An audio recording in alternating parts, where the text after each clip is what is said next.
Imagine a war so controversial, it tore apart families, turned dinner table conversations into battlegrounds, and sparked protests in every corner of a country. A war where the enemy wasn't just across the ocean, but also within, fighting for trust, for truth, and for survival. The Vietnam War wasn't just fought with guns and bombs, it was fought with lies on TV screens, anger in the streets, and fear in the hearts of millions.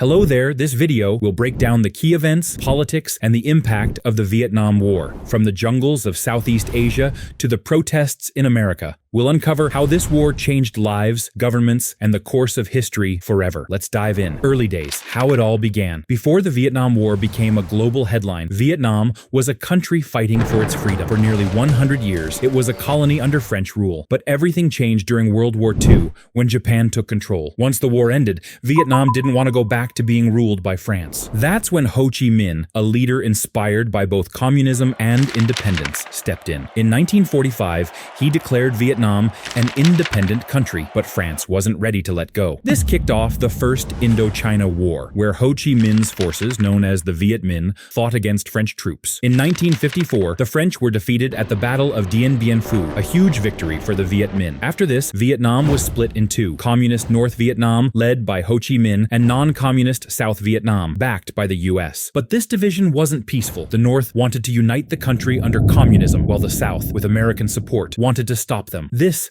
set the stage for the Vietnam War, a conflict that would drag on for decades and pull in nations from around the world. Escalation. America enters the war. At first, America's involvement in Vietnam was more about advice and money than soldiers. In the 1950s, the US sent funds and military advisors to help South Vietnam fight off communist threats. But things changed fast. By 1964, the situation had spiraled out of control. The Gulf of Tonkin incident became a turning point. North Vietnamese forces reportedly attacked American ships. Whether it happened exactly as told is still debated, but it gave the US the reason they needed to go all in. President Lyndon B. Johnson ramped things up quickly. By 1965, American troops were landing in Vietnam, and soon there were hundreds of thousands fighting there. The goal? To stop the spread of communism in Asia, a policy known as the domino theory. But Vietnam wasn't an easy battlefield. The jungles were tough. The soldiers, both the North Vietnamese Army and the Viet Cong, used guerrilla tactics, and the local people often didn't trust the Americans. As the war dragged on, the costs piled up, not just in money, but in lives. The United States thought they could win quickly, but Vietnam had other plans. What started as advice and support became a full-blown war that no one could control. The turning point, the Tet Offensive. By 1968, the US had over 500,000 troops in Vietnam, and leaders were promising victory was just around the corner. But then came the Tet Offensive, a massive surprise attack that flipped the script. On January 31st, during the Vietnamese Lunar New Year, known as Tet, the North Vietnamese Army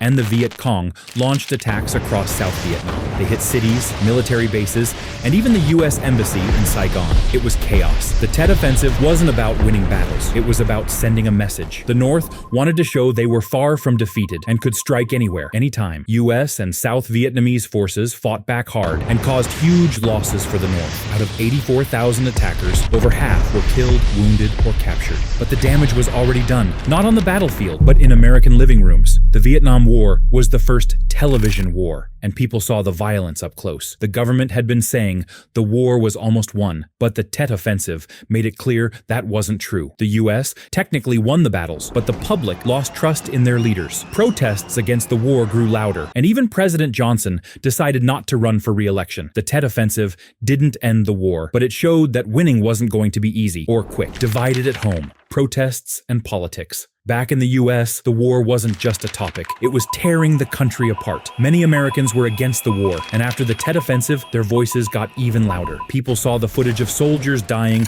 and cities destroyed, and they started asking, why are we even there? Protests spread across the nation. Students marched on college campuses, veterans spoke out, and people of all ages demanded an end to the war. Some protests turned violent, like at Kent State University, where 4 students were shot.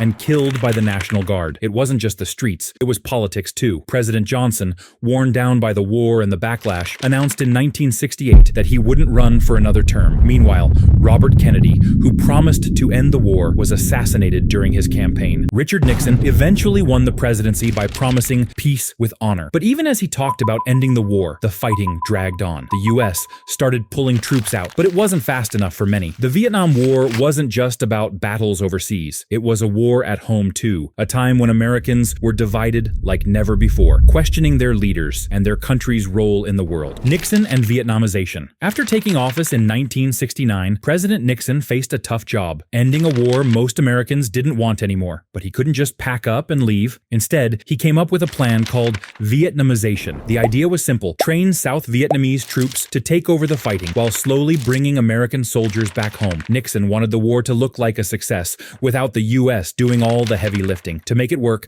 America sent tons of weapons, including over 1 million M16 rifles, grenade launchers, and vehicles. On the surface, it seemed like a good plan. Nixon even called it a victory. But the truth was, if the US couldn't win with 500,000 troops, South Vietnam didn't stand much of a chance on its own. While Vietnamization was happening, Nixon also ordered bombing campaigns to put pressure on North Vietnam. At the same time, protests back home kept growing. People were fed up with the endless war and stories like the My Lai massacre, where hundreds of innocent Vietnamese civilians were killed by US soldiers. Nixon promised peace, but the war was far from over. Vietnamization wasn't solving the problem, it was just buying time. The war's end, peace and chaos. By 1973, after years of fighting and failed peace talks, America finally began pulling out of Vietnam for good. The Paris Peace Accords were signed, and on March 29th, the last US combat troops left South Vietnam. Only a small group of Marines and diplomats stayed behind in Saigon. But the war wasn't over for Vietnam. The North and South continued fighting, and it quickly became clear that South Vietnam couldn't hold out without US help. Nixon had promised air support if things got bad, but by 1974, he was out of office after the Watergate scandal. Congress wasn't interested in sending more money or troops. Without American support, South Vietnam's army fell apart. They didn't have enough bullets, spare parts, or even food to keep fighting. By April 1975, the North Vietnamese army was closing in on Saigon. Chaos broke out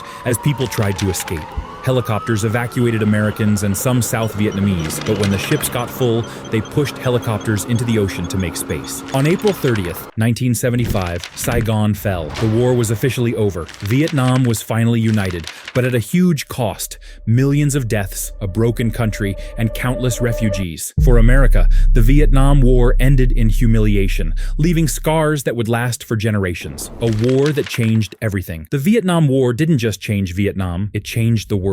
For America, it left deep wounds. Over 58,000 US soldiers lost their lives, and many more came home with scars, both physical and mental. The war also tore America apart. Protests, riots, and a loss of trust in the government left the country divided like never before. This was the first war people could watch on their TVs at home. They saw the destruction, the deaths, and events like the My Lai massacre. It made Americans question everything they'd been told about the war. Leaders promised victory was close, but battles like the Tet Offensive showed that wasn't true. People lost faith in their government, and that distrust still lingers today. For Vietnam, the cost was even greater. Millions of Vietnamese soldiers and civilians died. The country's land and villages were destroyed. After the war, Vietnam became a united communist nation, but the economy collapsed. Many fled the country, risking their lives as refugees. The war also changed how wars are fought. It showed that even a powerful country like the US could lose. It also raised questions about whether it's ever worth it to go to war, especially when the cost is so high. The Vietnam War was a harsh lesson about politics, pride, and the human cost of conflict. It's a story of bravery, mistakes,